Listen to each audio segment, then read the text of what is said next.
Kalau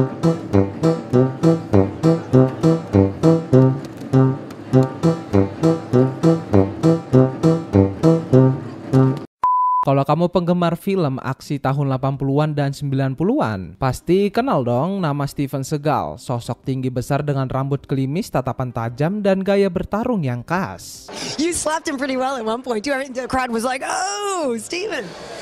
Yeah, just. Dulu dia dianggap sebagai salah satu ikon film laga, sejajar sama nama-nama besar seperti Jean-Claude Van Damme, Chuck Norris, atau bahkan Arnold Schwarzenegger. Film-filmnya penuh adegan tembak-tembakan, gebuk-gebukan, dan gaya bela diri yang kelihatan beda dari aktor laga lainnya. Dia bukan tipe aktor yang banyak ngomong, tapi setiap kali beraksi kelihatannya selalu menang. Gak heran kalau dulu banyak orang menganggap Steven Seagal sebagai pria tangguh yang beneran jago bela diri. Maksudnya bukan cuman acting ya. Essence of Zen.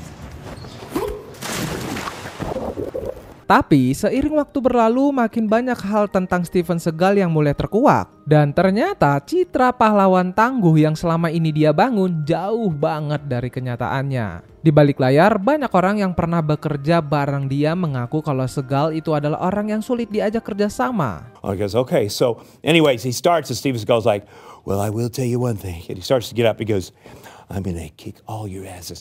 And he starts walking out towards what he thinks is a door, but it's not the right door. It's the door that goes into the ocean. Okay, I swear.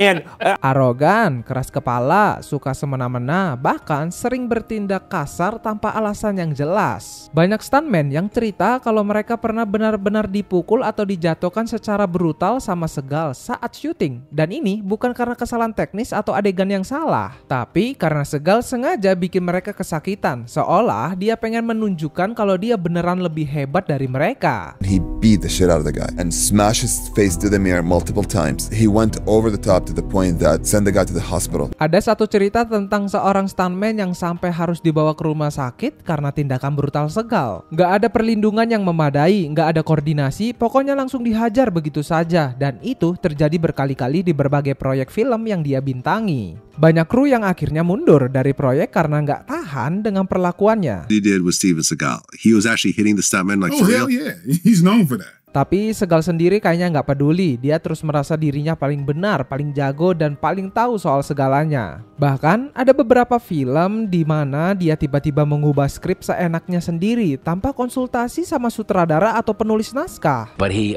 was meeting Steven Seagal for the rewrite for the writing potentially for Under Siege 2. Right. And that was the one that broke him when it made $57 million when that was $57 million in the early 90s.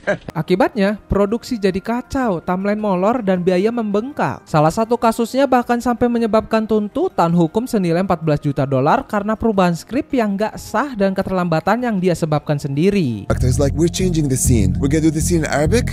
He's gonna teach me. And he's like, put this camera here, put this camera here. I was like, everybody's like, what? Gak cukup sampai di situ, Seagal juga dikenal sering bikin klaim-klaim besar yang susah dipercaya. Dia pernah bilang kalau dia punya koneksi langsung dengan CIA, bahwa dia pernah ikut operasi rahasia, dan bahkan terlibat dalam pertempuran melawan Yakuza di Jepang. Kedengarannya keren ya, tapi begitu ditelusuri semua cerita itu gak punya bukti yang jelas. You or did you not work with the CIA? Well, it's kind of a personal thing, Dave. Kind of stuff that I did, which wasn't for the CIA, was just, I did special security operations and bodyguarding and investigation. Malah ada laporan yang bilang bahwa semua itu cuman hasil dari imajinasi dia sendiri. Bahkan ibunya pun pernah bilang bahwa sejak kecil Seagal itu bukan anak yang tangguh seperti yang dia klaim. Justru dia anak yang sakit-sakitan dan punya asma. Tapi entah kenapa Seagal tetap harus membangun narasi dirinya sebagai sosok pahlawan yang kuat, cerdas, dan punya nilai spiritual tinggi. Please say hello to the one, the only,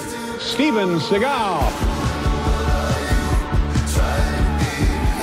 Dia sering bicara soal karma, tentang jalan hidup, tentang alasan kenapa dia berhenti dari dunia film kekerasan. Katanya sih karena gurunya bilang itu akan membawa karma buruk. Tapi anehnya dia tetap terlibat dalam banyak tindakan kasar dan penuh kekerasan, baik di dalam maupun di luar layar. I just promised all my mentors that I was going to be a good boy.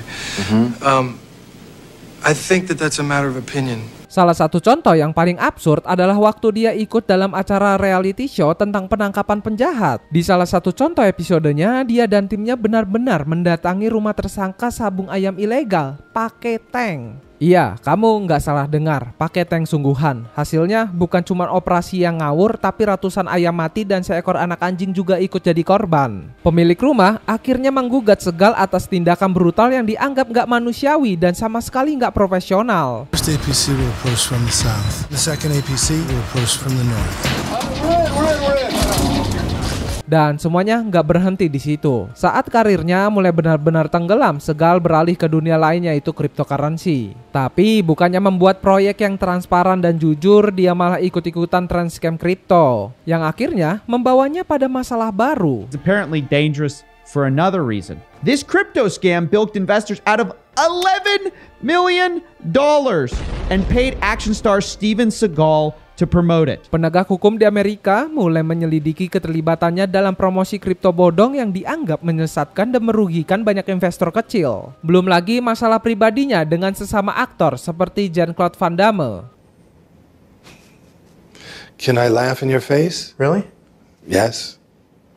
Memang hubungan mereka dikenal dingin, bahkan sempat ada momen viral di mana Van Damme secara langsung menantang Segal untuk bertarung dalam sebuah pesta. Tapi bukannya menerima tantangan, Segal justru memilih kabur. Is that true he got in a fight with you? No, it'd be like me squashing an ant. If he sees me, he'd run. Banyak orang menganggap itu sebagai bukti bahwa semua citra saya petarung tangguh yang selama ini dia bangun ya cuman pencitraan semata. Dan kalau kamu pikir karir di layar kaca bisa menyelamatkan reputasinya, ternyata enggak juga. Lalu saat dia jadi bintang tamu di acara legendaris Saturday Night Live, banyak kru menganggap dia sebagai pembawa acara terburuk sepanjang sejarah SNL. Oh my God. Worst host by lapped every bad host. This is somebody that you've been there. You did 15 seasons. 15 seasons. You've seen hundreds of hosts. Yes. And karena ia dianggap sulit diajak kerjasama, gak lucu dan terlalu fokus menonjolkan dirinya sendiri. Bahkan ya ada yang bilang Segal pernah menyatakan bahwa dirinya menulis skenario terbaik dalam sejarah acara itu. Padahal kenyataannya justru skenario itu dianggap gagal total dan jadi bahan ejekan di belakang layar. Setelah itu, citra dirinya sebagai bintang laga yang bisa diandalkan makin runtuh. Banyak produser mulai berpikir dua kali buat ngajak dia kerjasama. Soalnya bukan cuma kelakuannya yang sulit ditebak, tapi juga karena Segal mulai sering bolak-balik ngilang dari lokasi syuting tanpa alasan yang jelas. Beberapa sumber menyebutkan kalau dia sering datang terlambat bahkan kadang nggak muncul sama sekali. Dan ketika dia datang pun moodnya bisa berubah-ubah. Kadang marah-marah, kadang cuek banget, dan kadang tiba-tiba pengen ngeubah jalan cerita filmnya sendiri. Buat industri film yang butuh kerja sama tim dan jadwal yang disiplin, kelakuannya kayak gitu jelas jadi mimpi buruk. Exit wounds. The producer, the director, they've set the last fight, the last scene of the whole movie to be me and Steven Seagal's fight scene. And the director said to me, "We're putting the fight scene with you and Seagal at the very last thing. So if you fuck him up, we don't need him. We could finish. We could finish with his stunt double." Then I went to the producer, and he's like, "Yeah, because if you really hurt him, we won't need him." I'm like, "Are you fucking?" Dan itulah yang bikin cerita Steven Seagal jadi semakin rumit. Di satu sisi, dia pernah jadi ikon, tapi di sisi lain semakin banyak orang yang merasa tertipu oleh citra yang dia bangun. Entah itu di lokasi syuting, di acara TV, di kehidupan nyatanya, atau bahkan dalam urusan bisnis. Karir yang dulu dibangun lewat aksi-aksi keren di layar lebar, sekarang lebih dikenal lewat kontroversi, kebohongan, dan keputusan-keputusan aneh yang sulit dijelaskan. Jadi, ya nggak heran kalau sekarang banyak orang melihat Steven Seagal bukan lagi sebagai bintang aksi legendaris, tapi sebagai contoh nyata dari selebriti yang gagal menjaga warisan karirnya. Dulu dia disanjung, sekarang lebih sering jadi bahan candaan. Namanya masih dikenal, tapi bukan karena prestasi, melainkan karena semua kontroversi yang terus menempel kayak bayangan. You wouldn't be in a Steven Seagal movie? If I would do gay porn before I would do a Steven Seagal movie. Apalagi di era media sosial dan internet seperti sekarang, jejak digital seseorang sulit dihapus. Dan buat Steven Seagal, itu artinya semua kesalahan, skandal, dan pernyataan ngawurnya tetap bisa dengan mudah ditemukan dan diingat publik. Bahkan generasi baru yang gak tumbuh besar nonton film-film aksinya pun tahu siapa dia. Bukan karena kekerenannya, tapi karena betapa absurd dan problematikanya dia sebagai tokoh publik. I wasn't ready. Dan walaupun dia sekarang tinggal jauh dari sorotan Hollywood, pindah ke Rusia dan menjalani hidup dengan jalur yang katanya lebih spiritual, publik masih sulit melupakan masa lalunya. Bukannya berubah jadi pribadi yang lebih baik, dia justru makin tenggelam dalam narasi-narasi yang ia bangun sendiri. Akhirnya, citra Steven Seagal sekarang bisa dibilang sudah berubah total. Dari seorang bintang laga yang dulu dipuja, sekarang menjadi figur penuh kontroversi yang reputasinya hancur karena ulahnya sendiri. Banyak orang yang bilang dia adalah contoh sempurna bagaimana ego, kebohongan, dan rasa tidak mau mengakui kesalahan bisa menghancurkan karir yang seharusnya bisa bertahan lama. Like a big group of thugs goes, come to me, come on. And they're like, oh no, not you. You got the ponytail and the girdle. Oh.